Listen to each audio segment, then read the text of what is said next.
of writing, trying to find the right book so that you can use it on your sign off is real. Yeah. But that notwithstanding, now, while I was doing that story, I tried to look for a book that's been written by a Kenyan in that spot, and I was getting a lot of these old books and also very popular books that I think have been reprinted and sort of covered very well. So where are the Kenyan books on these streets? That's the big question. Right now I'm joined by Ngurumo Kiario, who is the regional manager at Aba Public. Looking first of all, let me go back to our dreams. Yeah? Okay. Some of us were dreaming when we grow up will become authors, because you remember that book, Gifted Hands? That one, you're like, I must have such a story. Yeah. But not many know how to go about it. So if you have an idea, you've written something, and you want it published to become a book, what is the process? Thank you very much. No, I like what you just said. It always starts as an idea. Sometimes we make it too complicated. Sometimes it is genuinely as simple as that. It starts by putting down your thoughts on paper. And basically what we do as a publishing company is we take your ideas and magnify them. You know, we just help you edit them. We help you do a market research. We assess your work just to see whether it makes sense in the market. And then the rest it's really your work because you have written, you know. As we just take it, we edit it, we design it for you, and then we link you up, and then we print a few copies for you, and then we link you up with a distributor, a bookshop, a supermarket, and for instance, for us, our distribution lines, you know, are more or less the things I'm saying, supermarkets, bookshops, and the rest is history. So so the hope is that your fellow Kenyans will take a book and, you know. I mean, are there ideas, you look at this and you look at the person and you're like, my friend, you need more work, you know? Have you turned down, you know, manuscripts? You're like, what is the threshold of a good idea? Of course, and now that goes back to the values of the publishing company, because of course there are all kinds of manuscript. And for us, what we do, we call ourselves a Christian publishing house, which means most of our publishing, the publications we've done are on Christian books or books that have Christian topics. So of course, when we do the assessment, we will see if your book is in line with our values, because our value is we hope to see life and hope in families. We want to see families drawing closer to God in one way or another. So in that sense, then of course there are criteria of if your work has, you know, is in line with that, or Oh, so it depends on the value of the company. Definitely. And again, sometimes we also have a situation where all you have is an idea, and then we have people who we call ghostwriters who will sit with you, and you will, you know, just have interviews like this, and then they will take the outcomes of that interview and convert that into a book for you. So sometimes you may not even have like much writing experience, but there are ways to still have your ideas written down on paper. Wow. Yeah. You know, I've had some friends complain that, they were talking to this guy, then all of a sudden he disappears. You know, maybe he does ghostwriting, and also he's extended that into some of these areas. But it's quite interesting, Kenyan books, because on the streets of Nairobi, to get Kenyan books is quite hard. Yeah. Why? I'm not sure why, but we don't have as many local authors as authors from out there. So, but we are getting there now. You know, as a publishing company, over the last 5 years, we have genuinely published quite a bit of local authors, and that's a good thing. And should I say, I'm happy we cannot find local author books on the streets, but if you go to bookshops, you will find them. That's the right spot. That's the right place to get them. I mean, because that raises the question. Some of us, for example, as part of my sign-off, you saw I held a copy of Spare. Yes. Yeah, yes. by the Prince, who went to the United States. Yeah, and looking at that particular copy, I'm pretty sure, because there they were selling it at 500 shillings. If you go to the bookshop, Oh yeah, you know, north of 4,000, 5,000 even. Yeah. So that was plagiarism. Of course, you could say that, because you see now the author of that book and the publishing house, you're more or less taking away money from them, because publishing is an expensive venture, and it is a process that involves many things and many steps, all the way from converting that idea into something tangible, into printing it, into the taxes that go into each and every book, and then finally, that book sells somewhere. So one way or another, some money has, there's quite a bit of money that has gotten lost somewhere there in the middle.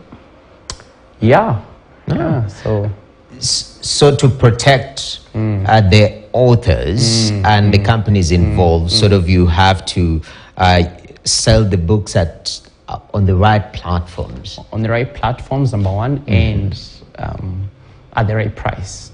Because again, you have to price a book in a way that will benefit both, mostly the author of the book. Because it is a business in the long run, and any business needs to make money. So definitely. And you say that we don't have as many local authors as we should be. I strongly think we are now, that space is, we are having more local authors write books, and we are having opportunities where distributors are providing opportunities for them to have their books out there. For instance, there was this time where Naivas was having a promotion for local authors, that it opens its doors for local authors to be able to bring their work, and they would market their work for them, like in all their stores and things like that. So for us, even as a publishing house, it has really helped our local authors, because most of their books are there, which means you automatically get a bigger range of guys who would be able to access your books. Yes, I believe we are heading there. Yes, and that is a very good thing. Was there sort of a catalyst? When was the turning point? And why aren't many people writing? Because is it that, we prefer Netflix over chilling with a book? Like the market, what determines that? Is it the market, or is it just a cultural thing? What you're asking, what determines how much authors we have and how much output we have from your industry? I strongly think it begins by believing in yourself. I don't know whether we have this mentality that we probably can only read books from out there, like authors from out there. But sometimes I think we make it very complicated. And just believing in yourself and just knowing that you have a story to tell or you have a message to pass. And so it is as simple as that. And then it now goes to the next step, where you take a step of faith, or you jump into the deep end and you put yourself out there. Because when you put yourself out there, definitely people will see your work, they will criticize your work, and you have to be open to that, whether good or bad, and then you but the point is you pass your message out there. Okay. The industry, of course, one of the challenges, as we've seen there, is plagiarism, copyright issues. As an industry player, first of all, people are coming first-time writers. Yeah. Normally, what should they be aware of about the business of publication, and publishing, that it will sort of give them that strong foundation to begin with? I think first and foremost, they need to understand that it is a process. Publishing a book is not like selling bread in a supermarket. It takes time. And so that's where we have to always understand. And for us as a company, once you come to us with your manuscript, we always have to sign an NDA with you that it has to start with us, that we will protect you and your work. And that goes all the way from the editing of the work to the designing, all the way to the printing and the distribution of the work, Yeah, so we definitely do our best to protect you in every way. Yeah, so in that sense, I'm not sure if I've answered your question. How long does the process take? Because I don't want to bring an idea and tell me, my friend, let's meet in the next 4 years about this particular idea. Well, generally, it depends on how far you are, right? I mentioned someone could come to us with an already existing manuscript that more or less may not even need much editorial changes. Depending on what kind of a writer you are, what kind of outside help you have in terms of editing your work and things like that, as compared to someone else who may just have a story. Like we published a book not too long ago of a really old man who just sat down and just shared his story. And like I said, someone actually came and did ghostwriting of his work. Now that will take much longer compared to when you already have your own work. But more or less, if I was to put timelines to it, assessing your work takes between 7 to 14 days, and then I will get into the editing bit and the designing bit. It might take a period between 1 and 2 months, and your book will be out there, all the way from assessing your work to having a physical copy. Yeah. Nice. Give or take. Yeah. Okay. Yeah. 2 months. Let's say 2 months. Yeah. Let's say 2 months. That's yeah. Because I'm having ideas. Oh, please come to us. I'm thinking of releasing a book called Dad Jokes Before You Become a Dad. No. You cannot have dad jokes when you're not a dad. So you'll stay away from that.